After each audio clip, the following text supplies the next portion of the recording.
40 की उम्र को पहुंचते पहुंचते आधे से ज्यादा मर्द हजरात इरेक्टाइल डिस्फंक्शन का शिकार हो जाते हैं। जी हाँ, सही सुना आपने। तकरीबन 50% मेल्स जिनकी एज 40 साल से ऊपर है वो इरेक्टाइल डिस्फंक्शन का शिकार है।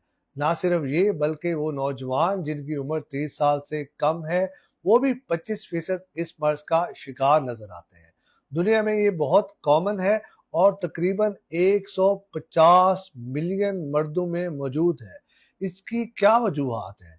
इसकी वजूहात में शामिल है मेटाबॉलिक कॉजेज जिनमें शामिल है diabetes, ischaemic heart disease, hypertension, इसी तरीके से साइकेट्रिक कॉजेज, डिप्रेशन और एंजाइटी।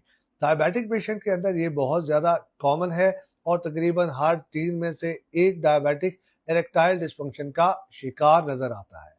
इसका इलाज मुमकिन है। इसका बेहतरीन इलाज ये है कि आप मेटाबॉलिक कॉजेज को ट्रीट करें और इसी तरीके से इरेक्टाइल डिस्फंक्शन की मेडिसिन भी लें। इरेक्टाइल डिस्फंक्शन एक बीमारी है, ना कि शर्मिंदगी है। इसको बिल्कुल छुपाने की ज़रूरत नहीं है और अपने डॉक्टर को जाकर इसके बारे में बताएं ताकि वो आपकी मदद करे और इससे आपके अज़दवाजी ताल्लुकात बेहतरीन हो। मेरा नाम है डॉक्टर आमिर बशीर। अगर आपको मेरी वीडियो पसंद आई है तो इसको लाइक करें और इसको शेयर करें।